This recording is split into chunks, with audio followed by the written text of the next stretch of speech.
I caught my fiancée sleeping with her ex during her bachelorette trip, and instead of apologizing, she said it was for closure before starting our marriage fresh. When I walked away, my own family turned on me, calling me weak and selfish for not forgiving her. She played the victim online, turned my heartbreak into some twisted redemption arc, and even invited me to her next wedding with a handwritten note thanking me for helping her grow. They all thought I'd stay quiet, but they forgot who I am when I've got nothing left to lose.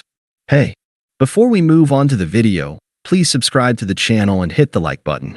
Thanks. I, 27M, used to believe that love, real love, could get you through anything. That if you just stayed loyal, stayed honest, and gave everything you had, the universe would reward you for it. I don't believe that anymore. Not after what happened with Ava. Ava and I met in college. She was that girl, the one who turned heads when she walked into a room but still somehow acted like none of it mattered. She was smart, funny, passionate about her goals, and absolutely terrifying in debates. I was quieter. I worked part-time at the campus IT desk, did my assignments early, and spent more time in hoodies than anyone should. But somehow, we clicked. It started as a group project. We were both in a psychology elective, something about cognitive dissonance, which turned out to be ironic later. We argued constantly over methodology, but it was the good kind of arguing. The kind where you realize the other person is smarter than you, and it just makes you like them more. We started dating a month after that project ended. We were together for 7 years. 7 birthdays. 7 Christmases. Through my first real job offer, through her internship that turned into a career in PR. We moved in together after college. Got a dog. Went on 2 big vacations. Met each other's extended families. Talked about kids. Talked about the kind of house we'd buy when we were finally settled. She even helped me pay off my student loans faster. We were a team. Sure, we had our problems. She liked attention more than I did.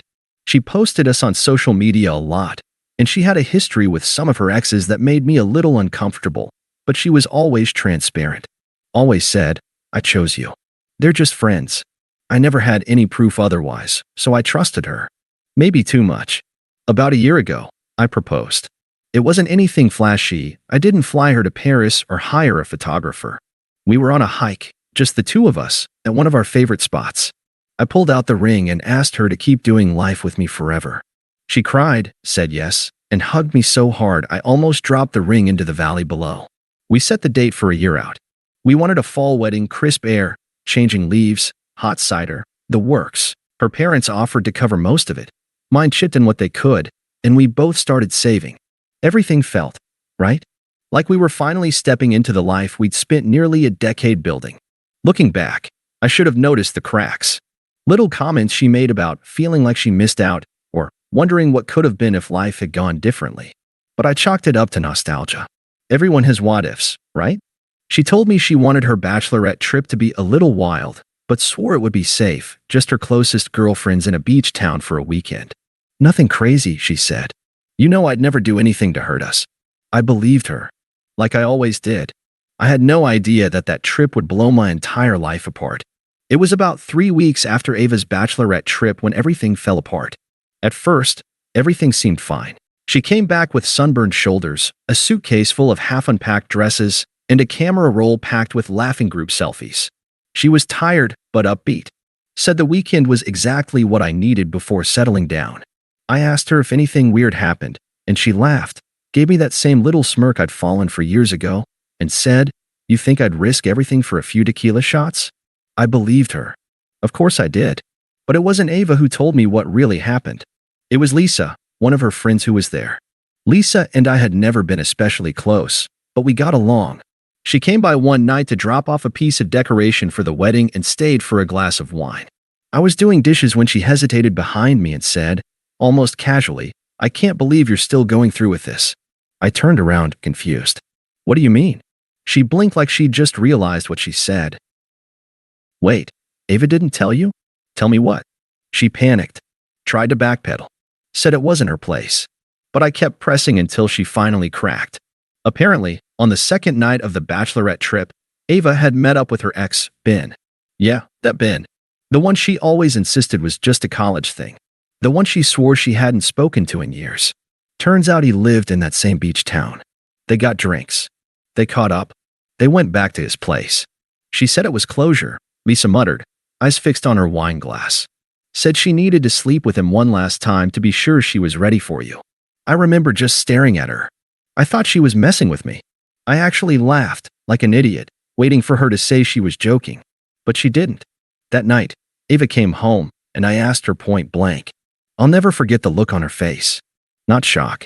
Not fear. Just tired resignation. Like she'd been waiting for the moment I'd find out. She didn't deny it. She didn't even really apologize. Instead, she launched into a monologue about how she had to do it. That it was the only way to close the chapter and be fully present in our marriage. That if she hadn't done it, she would have always wondered. I said, "You cheated on me." She shook her head. It wasn't cheating. It was letting go. I needed to know for sure. I sat on the floor. My legs gave out, literally just collapsed like I'd been punched.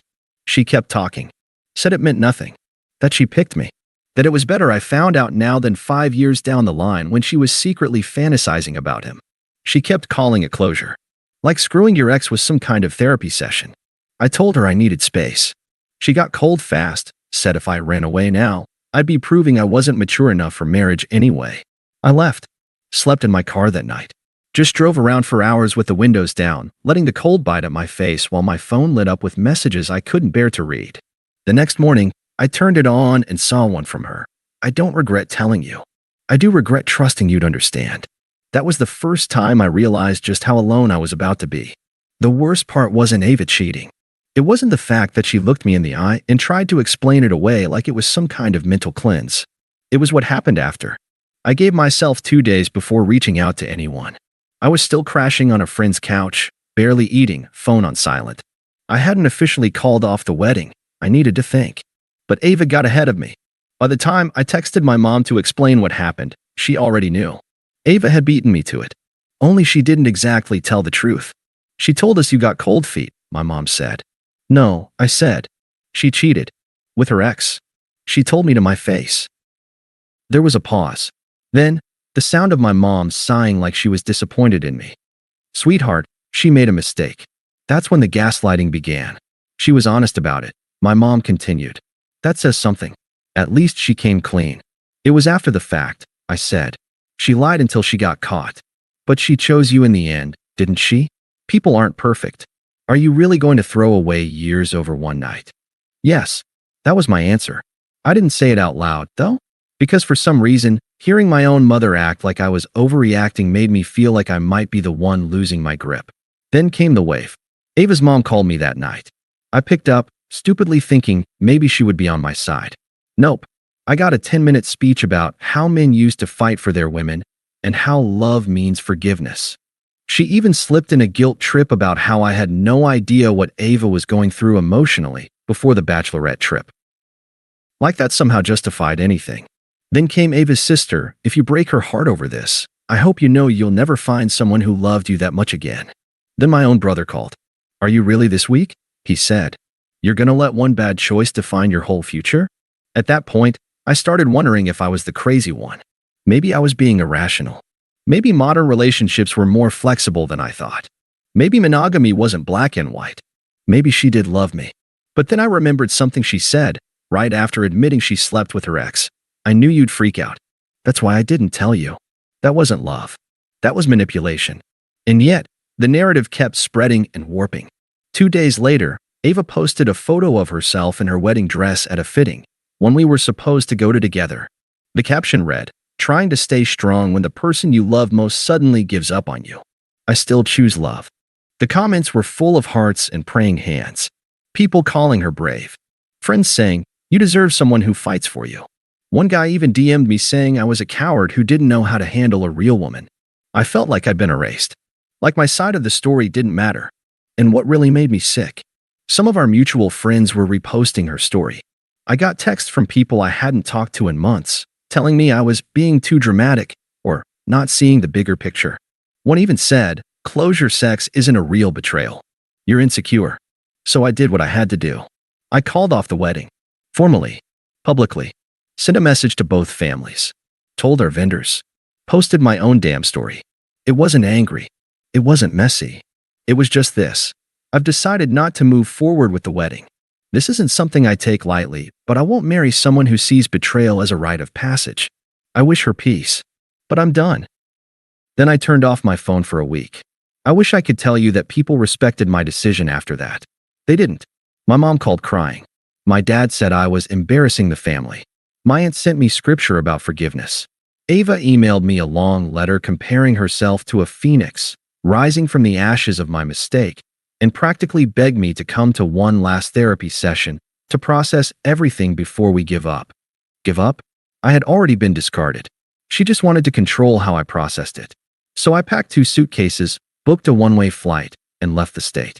No goodbye party. No long speeches. I just ghosted my entire life. I didn't even leave a note. Let them figure it out without me for once. Leaving felt like dying. I didn't go to some fancy cabin in the woods or rent a beach house with perfect sunrise views. I rented a studio apartment in a mid-sized town 2 states away. No family. No friends. No memories attached. I picked it because it was cheap and came furnished. That was it. The first month, I barely left the apartment. I didn't go to therapy. Didn't drink either, not because I was noble, but because I didn't even have the energy to destroy myself. I just sat, stared at the ceiling. Sometimes I'd walk to the gas station and buy instant noodles or cereal. Most nights, I fell asleep with the TV on just so I didn't have to listen to my thoughts. I didn't block Ava, but I muted her on every platform. Every once in a while, I'd check her Instagram just to punish myself. Wedding dress photos turned into healing journey selfies. Her captions were things like, "Sometimes the person you break is the one who teaches you how to love again. Closure isn't always clean, but love is still worth fighting for." She'd turned her betrayal into a brand. I didn't respond. Not once. And that, I think, drove her crazier than anything else I could have done. By month 2, I started working again. Remote tech support, nothing glamorous, but it paid the bills.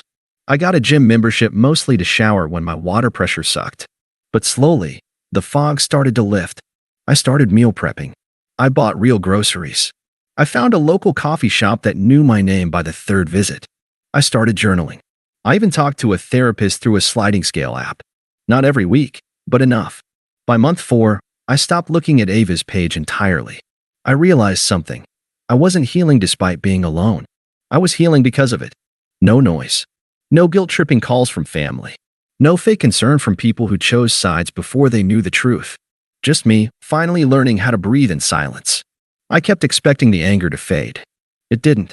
But it changed. Hardened into something sharper. Focused. I didn't want revenge anymore, not in the movie sense. I wasn't out to humiliate her or post receipts online. I just wanted to become someone who couldn't be touched by people like her ever again. So I did the work. Slowly, obsessively. I took on freelance clients. I saved every cent I could. I taught myself how to code beyond the basics and landed a mid-level contract job that doubled my income. I stopped telling people I'd been left at the altar. I stopped saying I was recovering from betrayal. I stopped being the guy it happened to and started being the guy who got out. And then, like clockwork, they started to find me. It began with a blocked number. I let it go to voicemail. "Hey, it's Ava. I know you don't want to hear from me. I just wanted to say I'm sorry. Not like before. Real sorry. I think about what I did every day. I didn't know how broken I was until I lost you. Please, if there's any part of you that could ever talk to me again, I'd give anything just to." I deleted it before she finished. 2 days later, a message from my mom. She's devastated. "You've made your point. Please come home." Like this was all a game. Like I'd taken my toys and stormed off to pout, and now it was time to be reasonable again. I didn't respond. Then came the pictures. A mutual friend sent me a screenshot of a Facebook post Ava made. She was crying visibly, dramatically sitting alone at a restaurant that still had our reservation for the wedding dinner. The caption read, "I thought by now he'd come back. I really believed love could fix it. I guess some people just run when it gets too hard." The comments were full of sympathy. One of her friends said, "He was never man enough for you anyway." But here's the thing. I didn't feel rage this time. I felt relief. Because they were still playing the same game, guilt, manipulation, performative sadness, and I was no longer on the board. I wasn't theirs to fix, or shame, or win back. I was gone. And they were stuck with their own reflection. It took nearly a year. Not a dramatic movie style, 1 year later, just a slow, real passage of time. I moved again. Better apartment, better job, better clothes that actually fit. My beard was trimmed. I had a steady client base, a little savings cushion, and a routine I liked. I didn't feel broken anymore. I didn't feel like a man clawing his way out of heartbreak. I just felt steady. And then, out of nowhere, I got the wedding invitation. Not our wedding, of course not, but Ava's. She was getting married to someone else, a mutual friend of hers from college. I'd met him once or twice back in the day, the kind of guy who wore boat shoes unironically and always called waiters boss. Apparently, after I left, he supported her through her lowest point, and now she was marrying him. But that wasn't the punchline. The punchline was the handwritten note attached to the invite. I know this might feel strange, but I'd love for you to come. You were such a huge part of my journey. I owe a lot of my growth to what we went through. I hope you can celebrate this next chapter with me. I laughed out loud when I read it. Like some deranged part of her believed I'd be touched. That I'd fly across state lines to clap while she married someone else, a man who got her post-closure, cleaned up, polished, and publicly redeemed. I realized then that Ava didn't actually believe she'd hurt me. Not really. In her mind, I'd just been a necessary casualty on her road to emotional maturity. She saw me as a character in her story. That's when I knew I'd won. Not because I had more money. Not because I looked better or lived better or had finally slept through a night without dreaming of betrayal. But because I had nothing left to prove. I didn't respond to the invitation. I didn't send a gift. I didn't rage post about it online. I just let her marry someone else, knowing full well that if she ever pulled something like that again, it wouldn't be him walking away quietly. It would be him detonating the whole illusion she built. But I wasn't his problem, and he wasn't mine. Then came the family. My mom called again, this time more apologetic than angry. Apparently, after I left, the version of events Ava sold began to unravel. Lisa, the friend who told me the truth, had talked. Ava had slipped up in a therapy group she attended.